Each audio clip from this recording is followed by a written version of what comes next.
सुप्रभात पिला माने आजिर ही इ लर्निंग कार्यक्रम रे मु टीनामिनी महानंद बड़पड़ा उच्च प्राथमिक विद्यालयर सहकारी शिक्षयित्री तुम मानंकु स्वागत जणाइबा सहित आजिर एही इ लर्निंग शिक्षादान कार्यटी को आरंभ करूछि। पिला माने गत क्लास रे सार तुम मानंकु परिवेश बहिर सप्तम अध्याय भारतर उल्लेखनीय दर्शनीय स्थान विषय रे पढ़ेइथिले। तुमे माने तो जानिल दर्शनीय स्थान गुड़िकर नाम और स्थान विषय रे। तेबे आज आमे पढ़िबा सेही स्थान गुड़िक काहींकी प्रसिद्ध बा सेही जगार विशेषत्व गुड़िक कौन। पिला माने एबे परिवेश बहिर पृष्ठा नंबर 73 बाहर कर।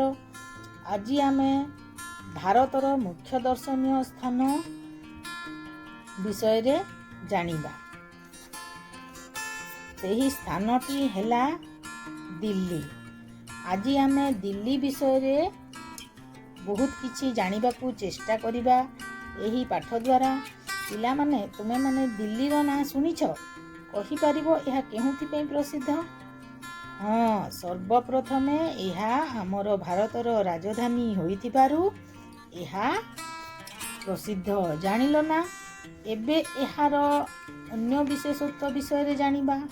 एही दिल्ली रे आउ कोन सबु जगह रहिछि जेउथि पाई कि एही दिल्ली प्रसिद्ध अछि, लोक माने एठाकू जिबा आसिबा करंती, ताहा विषय रे आज आमे पुंखानुपुंख भाव रे आलोचना करिबा।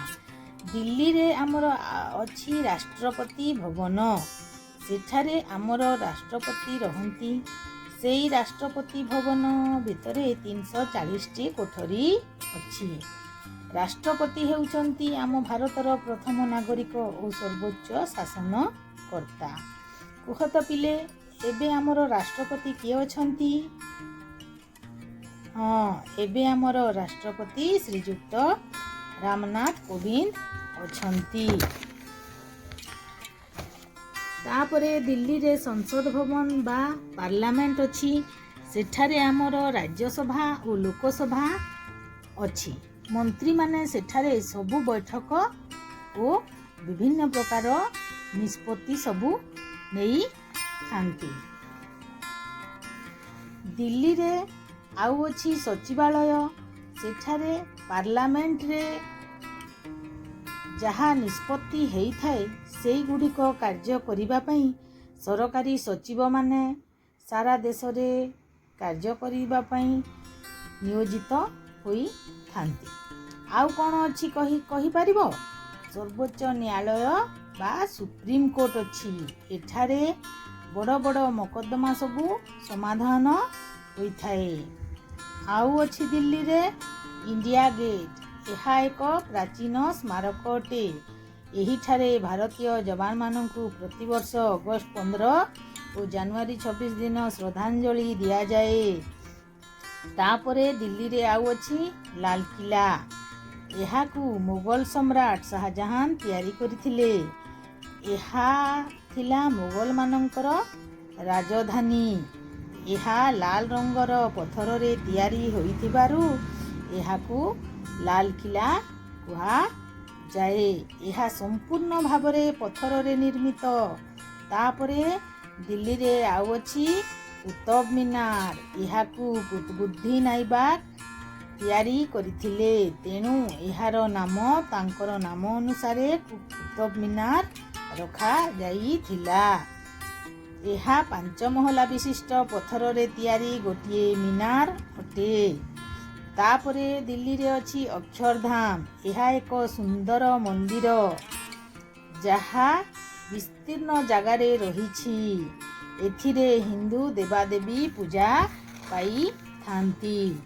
लक्ष लक्ष लोक एठाकू प्रतिदिन दर्शन पाई आसंती। दिल्ली रे आउ गोटे अछि बाहाई मंदिर। एहा देखिबाकू पद्म फूल परी। तुमे माने पद्म फूल देखिछ ना?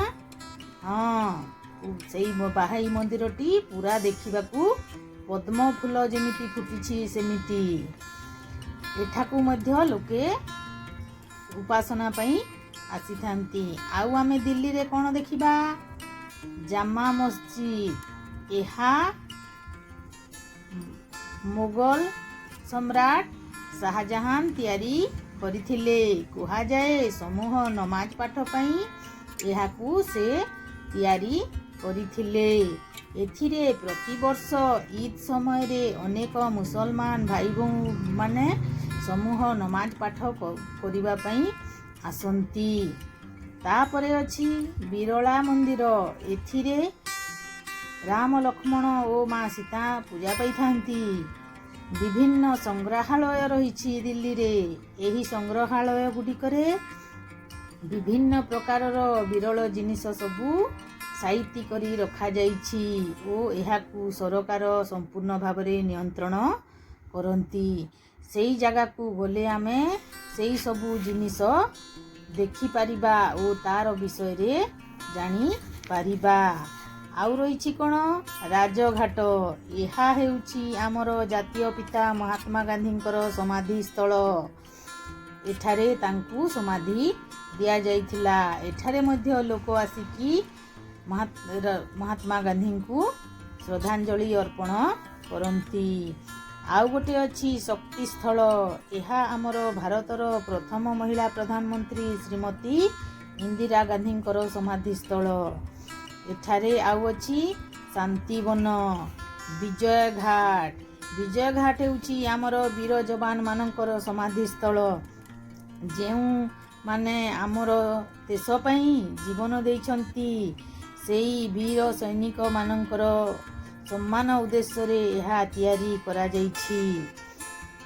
ଦିଲ୍ଲୀରେ ଏହି ସବୁକୁ ଛାଡ଼ିଦେଲେ ଆଉ ଅନେକ ଗୁଡ଼ିଏ ଜାଗା ଅଛି। ସେଗୁଡ଼ିକ ହେଲା ଜନ୍ତର ମନ୍ତର, ଭୁଲଭୁଲैया, ଅକ୍ଟୋବର ୱାଟର ପାର୍କ, ଯାହା ତୁମେମାନେ କେବେ ଯଦି ଦିଲ୍ଲୀ ବୁଲିବାକୁ ଯିବ ତାହେଲେ ଯାଇକି ଦେଖିପାରିବ। ପୁଣି ଦିଲ୍ଲୀରେ ଇନ୍ଦିରା ଗାନ୍ଧୀ ଆନ୍ତର୍ଜାତୀୟ ବିମାନ ବନ୍ଦର ରହିଛି, ଯେଉଁଠାରେ କି ପ୍ରତିଦିନ ଶହ ଶହ ଲୋକମାନେ ବିଦେଶକୁ ଯିବା ଆସିବା କରନ୍ତି ଓ ବିଭିନ୍ନ ପ୍ରକାର ଜିନିଷ ବିଦେଶରୁ ଆମଦାନୀ ରପ୍ତାନି ଏହି ବିମାନ ବନ୍ଦର ଯୋଗେ ହୋଇଥାଏ। ପୁଣି ଦିଲ୍ଲୀରେ ଅଛି ମେଟ୍ରୋ ରେଳ ବ୍ୟବସ୍ଥା। ଏଥିରେ ପ୍ରତିଦିନ ଶହ ଶହ ଯାତ୍ରୀ ଯାତ୍ରା କରିଥାନ୍ତି। ପିଲାମାନେ, ତୁମେମାନେ ଆମ ଦେଶର ରାଜଧାନୀ ଦିଲ୍ଲୀ ବିଷୟରେ ଯେତିକି ଜାଣିଲ ତାଠୁ ଆହୁରି ମଧ୍ୟ ଦିଲ୍ଲୀରେ ଅଛି। ଦିଲ୍ଲୀରେ ଆଉ ରହିଛି ଝଣ୍ଡେୱାଲି ମାତାଙ୍କ ମନ୍ଦିର। ଏଠାକୁ ଶହ ଶହ ଭକ୍ତ ପ୍ରତିଦିନ ଆସି ତାଙ୍କର ମନସ୍କାମନା ପୂର୍ଣ୍ଣ କରିଥାନ୍ତି। ପୁଣି ଅଛି କାଲକାଜି ମନ୍ଦିର। ଏଠାରେ ମଧ୍ୟ ଲୋକେ ନିଜର ମନସ୍କାମନା ନେଇ ଆସନ୍ତି ଓ ମାଙ୍କୁ ଦର୍ଶନ କରିକି ଯାଆନ୍ତି। ଆଉ ପୁଣି କ'ଣ ଅଛି? ଶିଖମାନଙ୍କର ଉପାସନା ସ୍ଥଳ ବଙ୍ଗଲା ସାହେବ ଗୁରୁଦ୍ୱାର। ଏଠାରେ ମଧ୍ୟ ଶିଖମାନେ ଆସି ତାଙ୍କର ଧର୍ମଗୁରୁମାନଙ୍କୁ ଉପାସନା କରନ୍ତି ଓ ନିଜର ମନସ୍କାମନା ପୂର୍ଣ୍ଣ କରନ୍ତି। ପିଲାମାନେ, ତୁମେମାନେ ଆମ ଦେଶର ରାଜଧାନୀ ଦିଲ୍ଲୀ ବିଷୟରେ ଏବେ ବହୁତ କଥା ଜାଣିଲ। ତେବେ ଦିଲ୍ଲୀ ଗଲେ ଏହି ସବୁ ଜିନିଷ ଦେଖିବ ଓ ତା ବିଷୟରେ ଭଲ ଭାବରେ ଜାଣିବ। ଏବେ ତୁମେମାନେ ଯାହା ପଢ଼ିଲ, ଯାହା ଚିତ୍ରରେ ଦେଖିଲ, ସେଇ ସବୁକୁ ମନେ ପକାଇବ ଓ ଆମେ ଦିଲ୍ଲୀରେ କ'ଣ ସବୁ ପ୍ରସିଦ୍ଧ ସ୍ଥାନ ଦେଖିଲେ ବା ଜାଣିଲେ ତାର ଏକ ତାଲିକା କରିବ। ଏଇ ତାଲିକାଟି ହେଲା ତୁମର ଗୃହ କାର୍ଯ୍ୟ। ତାଲିକାଟିକୁ ତୁମେ ଭାରତର ମାନଚିତ୍ର କରି ଦିଲ୍ଲୀକୁ ଦର୍ଶେଇବ ଓ ତାହାର ପାର୍ଶ୍ୱରେ ସେହି ତାଲିକାଟିକୁ ଲେଖିବ। ଆଜିର ଏହି ଇ-ଲର୍ଣ୍ଣିଂ କ୍ଲାସ୍ରେ ତୁମେମାନେ ମନ ଧ୍ୟାନ ଦେଇ ଶୁଣିଥିବାରୁ ତୁମମାନଙ୍କୁ ଧନ୍ୟବାଦ ଦେଇ ମୁଁ ଆଜିର କ୍ଲାସ୍ଟିକୁ ବନ୍ଦ କରୁଛି। ପୁଣି ନେକ୍ସଟ କ୍ଲାସ୍ରେ ଦେଖା ହେବ। ରହିଲି, ଧନ୍ୟବାଦ।